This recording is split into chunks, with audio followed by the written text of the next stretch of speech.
Welcome to the Big Biz Show. Taking care of business. You want fast-talking, hard-hitting discussions on business and finance? Maybe with a barroom slant and some really salty peanuts? We're not counting calories. We're counting cash. Before we get to the man with the financial plan, meet the money team. Costa, Mary, and Greg. Now Captain Finance himself, Sully.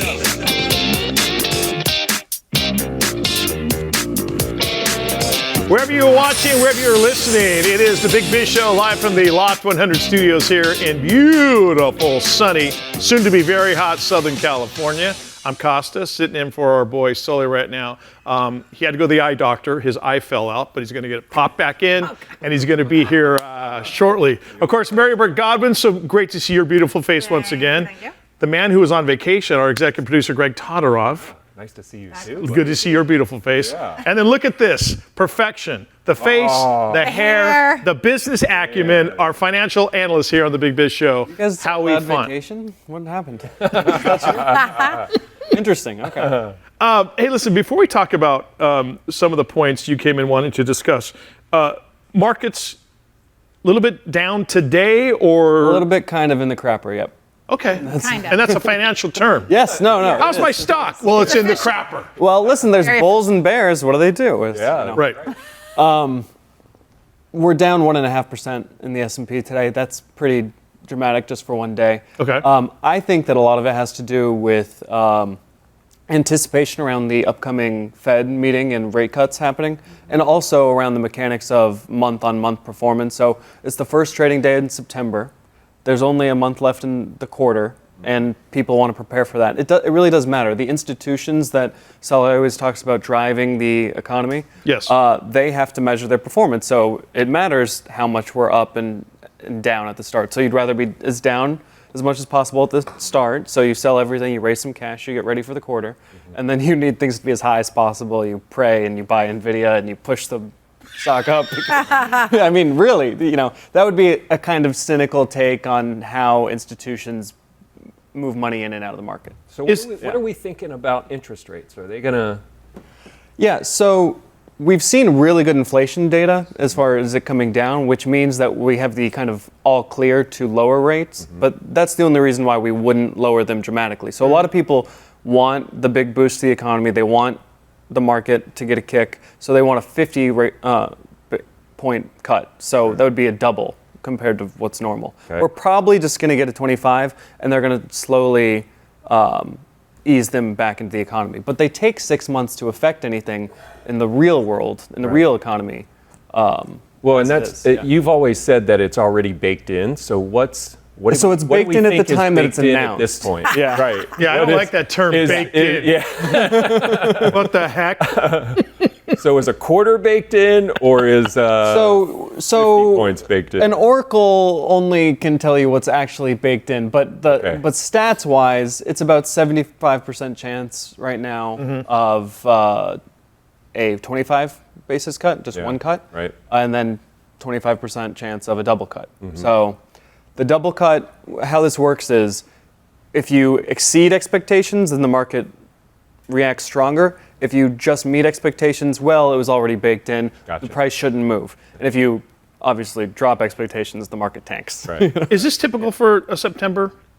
Like if you go back the last No, couple of usually years, you'll see this? We didn't have a normal August either. Usually August is where the slowdown is. This is probably a little lagging. We had, as you probably remember, we have a lot of activity at the beginning of August. So it kind of pushed our regularly scheduled programming out, and we're seeing the August lull at the beginning of the month. Do you think we're going to get a Fed cut, somewhat of a cut coming up? Yeah, I do.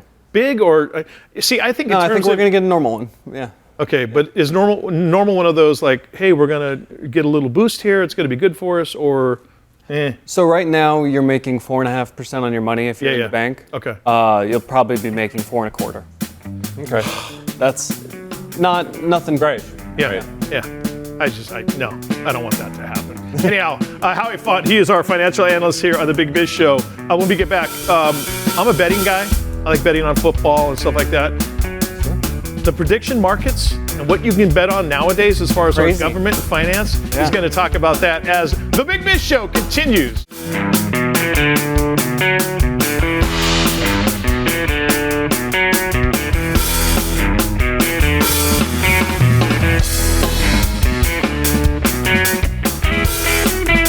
Over 175 countries.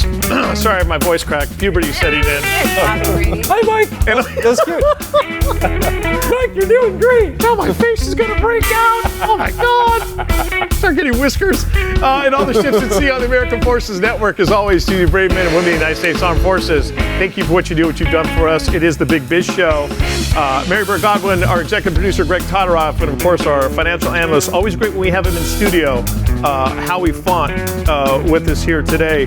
What are these prediction markets? I'm not a degenerate, but I love betting on college football. And the NFL. Famous words. Exactly. Are we going to vote on this? I don't have a drinking problem. I just drink a lot. Yeah. Okay. It's not a problem. No, it's not a problem. Exactly. What's up with the prediction markets? And there's someplace else I can kind of make some money on the quick? Yeah, so the big news there is they've been around for a while. The UK famously has all these betting markets, and we look at them. But the US just approved its first license and a clearinghouse for one of these situational betting companies, and you can basically pick out whatever you want, and there's a market for odds. And it traditionally was just, famous things, another platform for sports betting. Yeah. And then big events like the presidential election usually had a market. But it's blown up, and now that they have their own clearinghouse and can move the money themselves and take custody of it, and they got the regulatory approval, you've just seen this explosion, and people are making markets, and you name it. Yeah. Okay, so normally, let's say in the betting parlance, you can bet point spreads, you can bet over/under with it, like with Prize Picks, who sponsors the Sports Biz Minute. You can go in and say, I think that Howie Font's going to have less than 50 yards rushing. That happens. Yeah. You make money. Can I bet on things like, and obviously you can bet on who's going to win the presidential election, that type of thing. But can I go to these platforms and say, I think that the Democratic nominee for the presidential election is going to get less than this benchmark of votes, and will they take that bet? So yes and no. Okay. It's with something like DraftKings or sports betting, and not Yeah. picking in on anyone in particular. There's just such a big volume, the market's so big, they can make a market in any kind of bet. Sure. These guys are building up to that point. It's becoming a bigger and bigger industry. So as long as they can make a market for the bet, you can try and submit it, but you're not always going to get it. It's like the penny stocks of betting. Pretty much. And this is all done on the internet. Oh yeah, there's a bunch of companies doing it. Yeah. Wow. Yeah. Yeah, I go through a place in the Cayman Islands, but we'll talk about that later. Howie Font, our financial analyst, with us here on the Big Biz Show today. We just had a very, very significant date pass. It was August 29th. And when you brought this to my attention, complete transparency, I know what he's going to say, but I was like, no way. We finally hit this benchmark. Talk about why that was so significant. Well, August 29th, happy belated Judgment Day. If anyone's a Schwarzenegger fan, that was the famous day when Skynet comes and takes over the military and blows up the world. And so, it's when they went active, correct? It's when they went active. Okay. So yeah, and the missile silos should be opening shortly. And yeah. I don't even know what you're talking about. So. The The old Terminator I movies. didn't see it, you guys. Oh, okay. God. I know. You are such a rookie. No, it's I'll be back. You don't know that? I know that, of course, but I've only seen it made fun of in clips. I think I've never it's- seen the whole movie. anybody who So tell me what this is. Anybody who knows what AI is, or is embracing AI, or is fearful of AI, the Skynet Terminator scenario is their biggest fear. Okay. That machines finally say, yo, humans, you're not needed anymore. We can do the job. And then they say, well, machines can do the job, and we really don't need the humans walking around either, so let's go out and exterminate them. And so that's, a lot of people Premise think to that the Terminator was actually a documentary. Right. Yeah, I know. They act like it. Listen. But should we be afraid of AI? I know that California is trying to enact some rules and laws about I guess, keeping it stamped down or keeping it in control? Sure. Yeah. No. There's a very big bill. It's in the news that it's actually on Gavin Newsom's desk now. It passed last week. That is trying to regulate any AI model like a ChatGPT or Perplexity or any of pick 'em. There's hundreds now, and anyone that costs over $100 million to develop or uses a certain amount of power, because power scales to how smart the thing can be. Now we'll have a big layer of regulation on top of it. The Attorney General, there's a board of regulators, there's yearly audits, and it's basically just to say, we need to make sure that this thing is not powerful enough to actually kill us. or do big to hack Microsoft OS, to get into the power grid, anything like that. Right. But are we? It seems to me we're heading there, whether we like it or not, and that AI and the advancement in AI is outdistancing human beings' ability to go, I guess, to pull the reins back on a horse that is not going to slow down. Yeah. Is that a good way to look at it, or? It is, and I think that's where you get the criticism of this bill, because people are saying, hey, the genie's out of the bottle. Someone's going to build this thing, whether it's in China, the Middle East, in Europe. And if we want to be the center of the tech world still, like California is, even above the United States in general, why are we going to push out all the developers by putting all these rules in just the state? It should be a federal issue, some people say, or it should be a free-for-all, and we need to have AI fighting AI. I mean, just to I'd pay for that. I'd pay to watch that. That's the third Terminator movie. Who built the bigger, better Terminator? Yeah. We had so many guests on the Big Biz Show are people who are trying to use AI, solve cancer, cures for cancer, and really, really trying to help people in their lives and people who have been struck with just the most ungodly of medical conditions. But by trying to regulate it, does it pull them back as well in what they're trying to do? Is it just going to be, far-reaching? Yeah. As far as anybody who's involved with AI? The bill does some things broadly to say, no, we don't want to affect that kind of AI, that kind of startup. But in all actuality, it's going to. You're going to create a regulatory framework. You're going to create a bunch of new bureaucrats.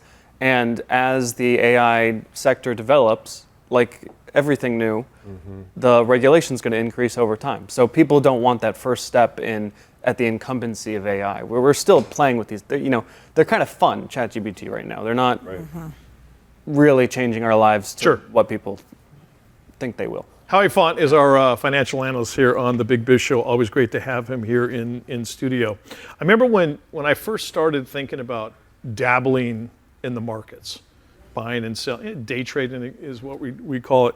There was one company, some people call it. Or gambling as well, exactly. There was one company that came up with this idea that you would buy their software, whatever it was, and then it would have all the stocks you were interested in, and a red light and a green light. And you'd be sitting there watching it, and like it would flash green. Oh, jump on it! I'm gonna buy. That type of thing. And it basically, for suckers like me, I'm gonna make $1 million off of a green light. That was the big criticism with Robinhood at the beginning, the gamification of it. Okay. I mean, you would swipe to confirm an order on your Robinhood app, and like confetti would pop up. No, I'm serious. You've bought Price Waterhouse. Yeah. Right. The celebration. Yeah, of course. And so it creates this dopamine effect. You're absolutely right. I agree. Yeah, and so do you see where AI, unless it's already happening, and I'll ask you a question because I don't know. Sure. Are traders or financial institutions, do they use AI as far as kind of gauging where the market's going to go, how a stock is going to do, that type of thing? Well, analytically, definitely. Because there's just so much data, and Right. you need tools to figure out what's happening. Gotcha. But also, they're kind of the pioneers, not with AI specifically, but with very sophisticated algorithms. And this is kind of how AI is going to go. A lot of people think there's going to be smaller models that do specific things. So the algorithms in the market greatly affect things. I mean, they will trade hundreds of times in 1 second, and they'll trade fractions of a penny that we aren't able to articulate. I mean, and they do it.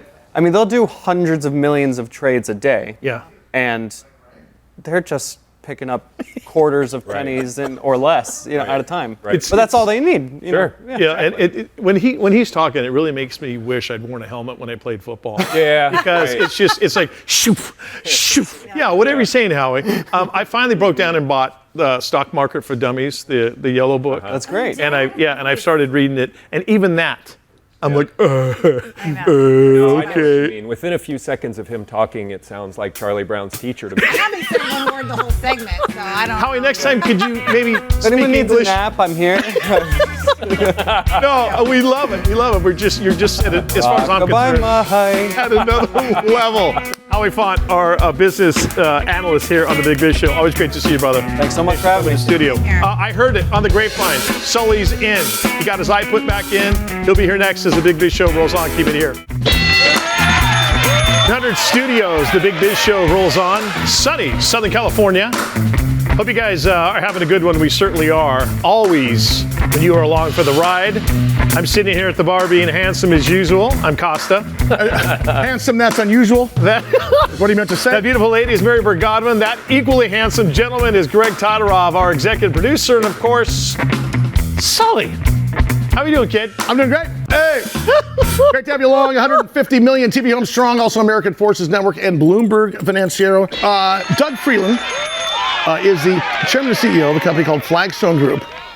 However, he has this accolade called the U.S. Naval Academy. Heard of it. He's got a Blue Angel shirt on. I'm just going to shut up there and let you take it. Yeah. How you doing, man? Good to see I'm you. doing great. Thanks for having What me. an honor to have How did you start? Did you know as a kid you wanted to do this, or was it? Yes, my dad was a fighter pilot, World War II, and came home, married my mom, bought 150 acres, like with money won coming back from New Guinea, playing pinochle and poker. And I was born like 9 months later, and we had no phone, no TV, which there's still no phone, no TV in that house. And I was 8 when we got electricity. I was 12 we got running water, and I got an appointment to the Naval Academy Okay. in 64. And that's when Staubach was there, so I thought I was a big football player. Well, I went to being a big fish in a little pond to being a little fish in a big pond. But my dad had been a pilot, so from the time I was 5, that's what I wanted to do. And his best buddy was Chuck Yeager, and they went through flight school together. So the most accoladed test pilot, or crazy bastard. Yeah. Yeah, Chuck Yeager. Like what? Yeah. Can I ask you this? There's guys that ride big waves like Laird Hamilton. There's guys that they're gonna jump from space with a parachute, and there's guys that were at the time we hadn't broken the sound barrier yet. And it may have a big boom. Just buckle up, wear a helmet. How did you guys get yourselves figured out for that? How did he do that? He grew up just like my dad, just like me, squirrel hunting, like in the woods. And when the Japanese hit Pearl Harbor, a lot of guys in this country decided they were going to join up. Yeah. Well, those two, for some reason, decided they wanted to be pilots. And so they took off on a train to Eglin Air Force Base. And Chuck was a mechanic for a little while, and Dad was an MP for a while. Actually, he was the driver for Jimmy Doolittle when they were getting ready to get the guys ready to go get on the Hornet and do the first, attack on Japan. But eventually they made it to class 43D and graduated together, and Chuck went to Chuck went to Italy, and Dad went to Cairo, flying cover for the transports that were going to Leningrad and Stalingrad. When you went into the Navy, was there, okay, take a right if you want to be on a flat top, take a left if you want to be a pilot, or did you have to kind of get the cream to rise to the top of the... Exactly. Guy that graduated number 1 in the class got first choice. Number 2, second choice. Number 100, 100th choice. So they had so many slots for... Hence me and Mike cleaning latrines. I was a cook. Like John McCain, for instance. John McCain, I knew him well. He graduated next to last in his class, would have never made it, except his dad was a 4-star admiral, his grandfather is a 4-star admiral. There's something to slacking and still And making somehow he ended up making it to flight school, Oh, wow. right? What's the first time when you were in a plane? Did your dad take you up, or did somebody take you up? When did you get bitten by the bug? Well, I got bitten by the bug just because of Dad's stories. Okay. But I never really got to fly because nobody around West Virginia even had an airplane. And I remember, actually, the first time I was ever in an airplane was sophomore year. I ended up flying to New York to the World's Fair and got on a tin can for youngster cruise. And then the next year... That was like a can of kerosene inside of a tube. You throw them in there, I think it's going to go. Huge rubber band in the back that you had to wind. Considering how tucked up and buttoned up we are now on a plane, it was nothing like that. I always wonder this with a fighter jet, F-18. You sit in there like, that's a lot of switches, and you're by yourself, and now it's your aircraft. Right. That day, was you just swallow hard, or had you done it so many times it was okay? By the time you get to the fleet, I mean, like it's old hat almost. I mean, that sounds crazy, but you got 300 hours or so, which is not much flight time, 200 maybe. Yeah. And I do remember my first carrier landing. There it is right there. We got the picture. People ask me all the time, like, what's landing on a carrier and trapping and then getting a cat shot? Yeah. I said it's a cross between an orgasm and peeing your pants. Never had that on camera in 40 years. Fantastic. That's just about the best. That's the best description I ever. But the interesting thing to me is you don't get to practice that at home. The first time you do that is the first time you do that. The first 6 traps, there was no instructor with you because there ain't nobody that crazy. So they closed one eye. They closed one eye, took a shot, and did it. Did the training change while you were in it, or has it pretty much stayed the same in that era? And it's got more technical? It's pretty much the same even now. It's just a lot more computers. Yeah. I mean, back in my day, we didn't have a lot of computers. You had to, you had to just do a lot of it in your head. I mean, it's like time over target and all that. Yeah, you guys had a slide rule in your wall. Yeah, we did. We had like a little, it was a round slide rule like this, just because it took up less space and stuff. Yeah. But most time, guys didn't even have time to use that. They're calculating their rounding. Yeah, you just had to do it. You had to do a lot of that kind of stuff in your head. Actually, I used to practice when I'm going to Vegas or something. I'd be going 100 or 90 or 120, and I'd figure out mile markers. It's going to take me, 43 seconds to get to the next mile marker, depending on how fast I was going. What a badass. 1, 2, 4. Right. But you could do that. I mean, a human can easily learn how to do that. Mm-hmm. So you could do the same thing. As much training as it took to get in an airplane, a jet, and go, what is the training like to become a Blue Angel? Well, actually, I was never really on the team, the demonstration team. You were there for 6 days. Me and Mike were at the Raiders field. We say we're Raiders. I played for the Raiders. Right? Yeah, exactly. But still, it's actually almost any Navy pilot in the fleet, and the Blues will tell you this, can do exactly what they do. Okay. Every Navy pilot can do that. Maybe not quite 2 feet apart. That's the part I'm talking about. And that's almost just the practice. Wingtips, yeah. I mean, those guys get within. I put a thing on Facebook. I said, talk about social distancing when everybody's 6 foot. I mean, these damn guys. You got 3-inch wings. Yeah, they're 2 feet apart. Sometimes they're overlapped. I mean, I got a lot of pictures of them overlapped by a couple of feet. Doug, you're a very successful commercial business, real estate developer. Did you pick up the discipline from flight school, or is there no crossover? I think it's a big crossover. Oh, there's. I think it's the same with athletics. I think it's the same with a lot of things in life. I mean, you just gotta set goals, and you gotta figure out. You gotta discipline yourself, at least during the daytime. Mm-hmm. You gotta discipline yourself. There's a theme here. Yeah, I mean, you really do. And I got here in 1969. I was here 3 days, and I bought a house in Chula Vista on Hilltop, $19,400. I remember laying there. Kept it. No, I didn't keep that one. But long story short, I'm laying there about day 5, and I said, there's 30-some guys in my squadron. Nobody's bought houses. My wife, who was my high school sweetheart, turned into a real estate agent, took a 5% she says, cut. why don't you get a license and sell them houses? Is that how it happened? She rolled over and went to sleep. I was awake all night. So anyway, I go to Anthony's, which was a school back then. I get my license. Within about 2 years, probably about 30 guys had bought houses from me, right? Oh, wow. And we're all flying together. We're all buddies. Then I started getting $1,000 from about 10 guys and buying apartment buildings. So I did that like 17 times. just partnerships. So you're going to be our commercial real estate expert coming forward, and we're also going to have you. Anytime there's a military thing, we're going to make you come back and talk. Yeah. Okay. His name is Doug Freeland. Of course, he is chairman and CEO of Flagstone Group. Loft 100 Studios, The Big Biz Show, and our affiliates and our hosts are not registered investment advisors or broker-dealers. Our show hosts make no commitment that the purchase of securities of companies profiled or otherwise mentioned in our programming are suitable or advisable for any person, or that an investment in such securities will be profitable in general. Given the nature of the company's profile and the lack of an active trading market for the securities, investing is highly speculative and carries a certain high degree of risk. We profile selected publicly traded and privately held companies on our program. Most of these companies that we profile have provided compensation to Loft 100 Studios and its hosts for the profile coverage. From time to time, we sell shares of the companies profiled in the open market that we receive as compensation for coverage of client companies. But never sell stocks if we are speaking about interviewing or covering a public company who has paid compensation. Specific questions on compensation can be obtained by contacting producer@salientgroup.com. Listeners should verify all claims and do their own due diligence before investing in any securities mentioned on this program. Investing in securities is speculative and carries a high degree of risk. We encourage our investors to invest carefully and read the investor information available at the websites on the Securities and Exchange Commission at sec.gov and or the Financial Industry Regulatory Authority, FINRA, at www.finra.org.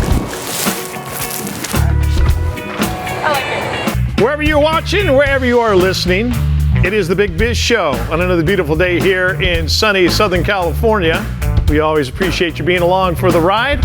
I'm Costa. I'm normally at the bar, but Sully taking care of some business. That's why I'm behind the bar today. Of course, in their regular positions, Mary Burt Godwin is with us, and our executive producer, Greg Todorov, as well. It's always great when we have guests in studio with us. Not only to meet the person, face to face. But I think, Greg, you nailed it. The more important question is, do they actually have legs? Right. Because they're always on a Zoom camera with us. He is the chairman and CEO of Anixa Biosciences. Their ticker symbol is ANIX, website anixa.com. And a little tidbit he told about us before the show, he has actually followed Led Zeppelin and Van Halen around the world on separate tours. That is incredible. That's dedication. And that's a total lie on my part, but you're a big fan of heavy metal. Heavy metal. Absolutely. Do you have a favorite? Do you have a favorite, or is it Zeppelin and Van Halen right there? They're all good. Zeppelin, AC/DC, Van Halen. He just oozes heavy metal, right? Oh, yeah, for sure. Do I? I was a little bit of a surprise, actually. That's great. I mean, if you can, because our audience changes all the time, and we have new listeners and new viewers coming on all the time. Just kind of give us the nickel version, the backstory of what you're doing with Anixa Biosciences. Thank you very much. And Anixa Biosciences is focused on oncology. We are initially doing clinical trials in breast cancer and ovarian cancer. One of our products is a breast cancer vaccine that's designed after approval to potentially prevent breast cancer. And maybe, it's a bold statement for me to make, but maybe even prevent breast cancer in millions and millions of women. Wow. Maybe eliminate it as a disease, kind of like vaccines have eliminated infectious diseases like smallpox and polio. As far as breast cancer is concerned, and I have a mother who is a breast cancer survivor, I'm sure. As do I. Okay, anybody in this studio could say, yes, there's somebody I know who's either dealing with it or is a survivor. As far as the initial onset of breast cancer, is it just random, or is it something that you're going to see in maybe somebody who's a little older in life? Is there, a median age of when you start to see it in women? Yeah, it tends to be older in life. However, we do know that there are some genetic factors that predispose women to get breast cancer. And many of those women get it earlier in life, sometimes even in their 20s. So like all cancers, we've identified some genetic predispositions for breast cancer, but there's still other things that we don't know.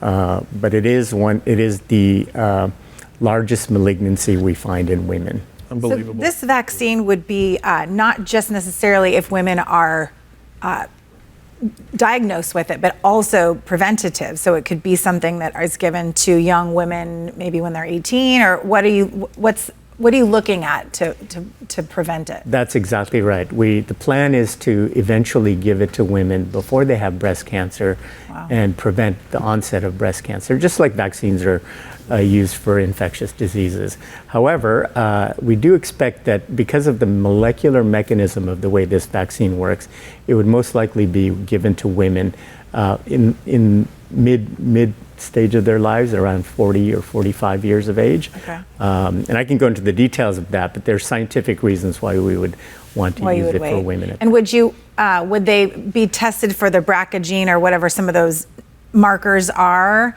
or could it be anyone even without those? Ultimately, we want it for anyone. Wow. But initially, it'll be the high-risk patients, which are patients who've already had breast cancer, have gone through their treatment, and are worried about a recurrence.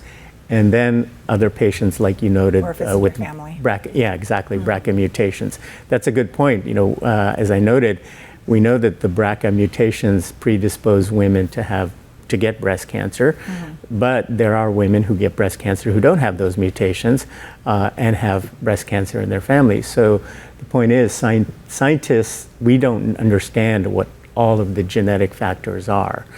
We've noted some, but not all. The idea here is that we want to be able to give it to women across the spectrum. Heavy metal enthusiast, chairman, CEO, Anixa Biosciences, their ticker symbol, ANIX. Amit Kumar with us here in studio.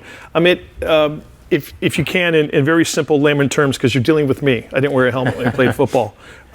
You're trying to help our immune systems do the battle for us. And if you can, how does AI play a role in that, in your research? Well, the concept of immunotherapy is an approach where we teach our own immune systems or enhance the ability of our immune systems to target diseases like cancer. And that's very different from chemotherapy, where we're trying to just destroy the cancer cells. Unfortunately, chemotherapy agents tend to be poisons. Because you just have to bombard them, and you also have a lot of collateral damage, which often can be so damaging that it can kill patients. Right. Immunotherapy has side effects as well, but the hope is that it'll be a much more effective approach to destroy breast cancer. Now, with regard to the AI aspect of it, we've identified the specific proteins we're targeting for breast cancer and ovarian cancer.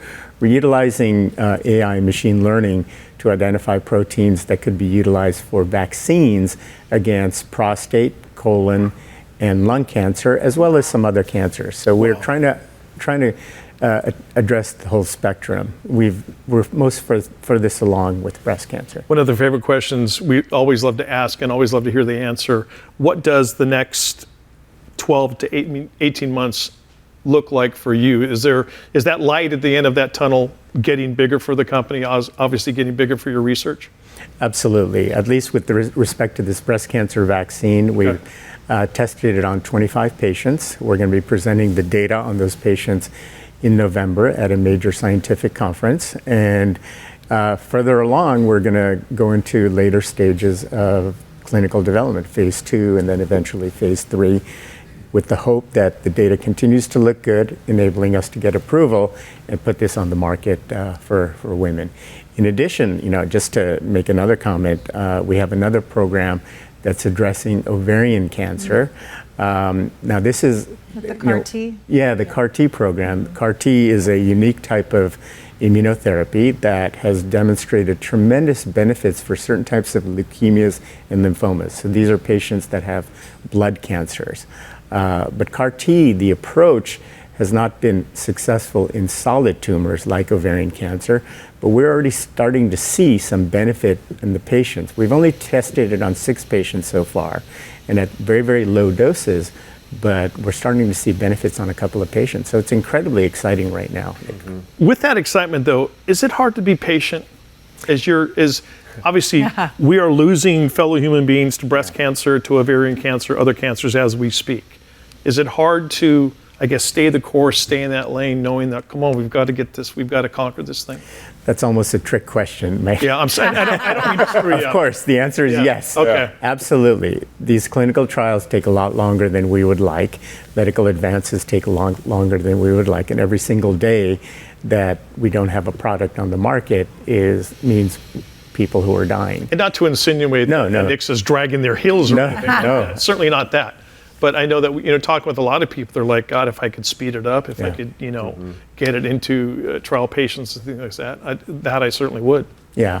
The issue with any kind of medical research is you have to do this stuff in the laboratory, then you got to do it in animals, and then you got to do it in humans. Basically, clinical trials are experiments on human beings. And so, first of all, we thank all of the people who are participating in the clinical trials. Sure. Enabling us to learn a lot, but it's important to understand that it takes time. He is the CEO chairman of Anixa Biosciences, Amit Kumar. Again, the ticker symbol ANIX. Find out all about the great stuff they are doing at anixa.com, ANIXA.com. It is so great to know that you have legs. That's the first thing. But please come back down. Love having you in studio. Thank you. And love what you guys are doing for us. Yeah, thank you what you're doing. Thank you.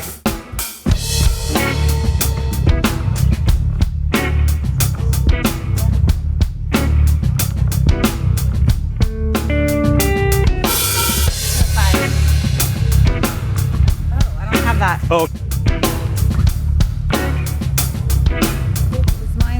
Big Biz Show rolls on from the Loft 100 studios.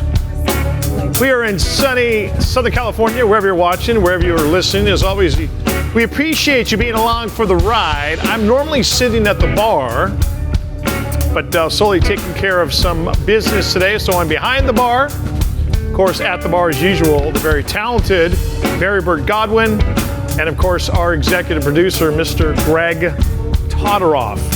We are all baseball fans on this show, right? Oh, absolutely. It's I'm going to ask our guest coming up this question about how fast does the baseball season fly? Because Matt Chess, our sergeant of arms here at Loft 100 Studios, I said this morning before the show, I said, dude, we're already in the last month of baseball. Yeah. So where the hell did that season go? It didn't fly? I mean, it's a long season. It is a long season, but I think it's different, though, when you're in baseball and you cover it every single day. Yeah. And you've been, our next guest, former general manager of the New York Mets. Steve Phillips, a baseball analyst now, former baseball executive, served GM of the Mets from 1997 through 2003, a baseball analyst for ESPN. He's also serving as the Major League Baseball analyst on the Sporting News and the Sporting News 1050 radio. He's also the host of the leadoff spot on Sirius XM's Major League Baseball Network Radio. Steve Phillips joins us here on the Big Biz Show. Steve, appreciate the time, especially at this time of the year with 1 month left in the season. When you cover it every single day like you do, when you've been in the front office of a Major League Baseball team like you did for the Mets, does the season fly by or does it drag? Yes. The answer is yes. Yeah. I mean, it does. It flies by, but man, it is a long season. And so generally it feels like it's gone fast, like it's already September. It's hard to believe, but I'm exhausted. And so, yeah, I think it's both. It is a grind, and baseball season's a marathon. You think about that, 162 games. Yep. You've got spring training before that. Some years they have the World Baseball Classic. And then you get to October where you have the playoffs. You want everybody to be at their best, and they're at their most fatigued they've been during the course of the entire year. And so it is really a war of attrition during the baseball season. Would you say that, we had the discussion as far as the NFL is concerned, that the preseason is too long? These guys are just getting the hell beat out of them in the regular season. We've got to condense it, shorten it down. Is spring training too long?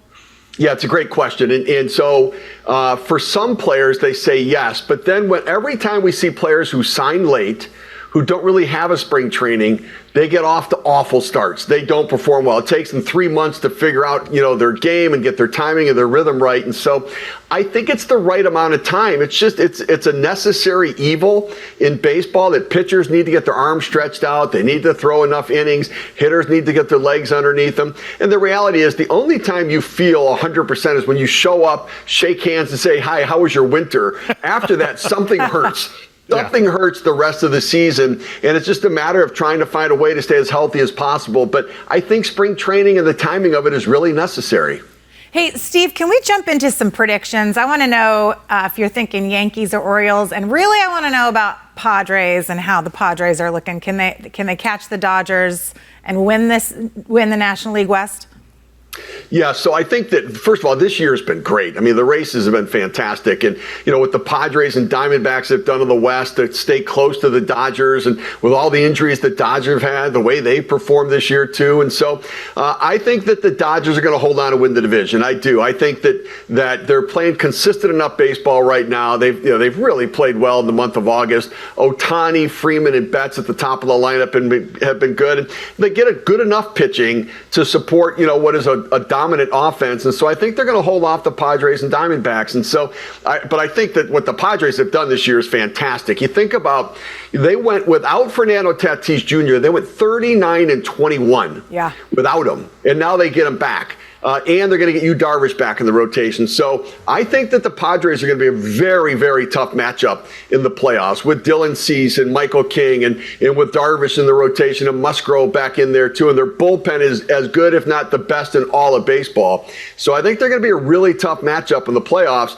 But it looks like they may very well match up with the Diamondbacks in that first round in the wild card round, which would be a really tough matchup because they played equally as well to the Padres. And so I think that the Phillies, for me, are the most well-rounded team in the National League. They don't have any major hole. Like the Dodgers have some starting pitching things. The Phillies don't have that. They've got starting pitching. They've got bullpen. Their offense is really good. Their defense is pretty good. So I think the Phillies are the most well-rounded team there. And I suspect that if I had to pick a team in the National League, it would be the Phillies to get to the World Series. In the American League, I think it's more wide open. The Yankees are really good. They've got the best record in the American League East. They're ahead of the Orioles by, just half a game or so. The Guardians have played well. The Astros have come storming back. The Astros have been in the American League Championship Series, 7 straight years. So I think the Orioles are going to be my pick in the American League, but I won't be surprised if it's Houston or the Yankees and maybe even the Cleveland Guardians. So there's a lot of really good teams, much more parity and balance this year than we've seen in the past. Steve, what's the biggest surprise this year? Boy, there's been a few of them. I think some real surprises on the positive side would be the Cleveland Guardians leading the AL Central, the second best record in the American League. And in the National League, it's the Milwaukee Brewers. Like, who saw this coming? They've played unbelievably well. They're a half game behind the Phillies, 2 games behind the Dodgers, fighting for the best record in the National League. They traded their best pitcher in Corbin Burns. Their second best pitcher, Brandon Woodruff, was injured and didn't pitch all year. Their closer got hurt with stress fractures in his back and missed 3 months. They lose their best player, Christian Yelich, and yet here they are. They're still playing well. So the Brewers have been a really pleasant surprise, too. I think on the other side of it, I never thought we would break the record for the worst team in the history of baseball, and yet we're going to this year. The Chicago White Sox. I knew they would be bad, but I didn't think they would be this bad. This is like, it's literally record-setting. They have to go 12-11 in order to not set the record for the most losses ever. Wow. They haven't gone 12-11 at any window during the course of the season. They're 4-41 in the last 45 games. It's that bad. Steve, it's a good time to go to a game. You can get a really good seat for cheap. That's right. Listen, we're up against it, but please come back on with us as we get towards the playoffs in the World Series. There's so much more baseball we want to talk about. We'd love to have you on again. Thanks for the time today. You bet. Happy to do it. Thanks. Steve Phillips, Major League Baseball radio host on SiriusXM. Find him, SiriusXM.com. More of the Big Biz Show after this. Easy.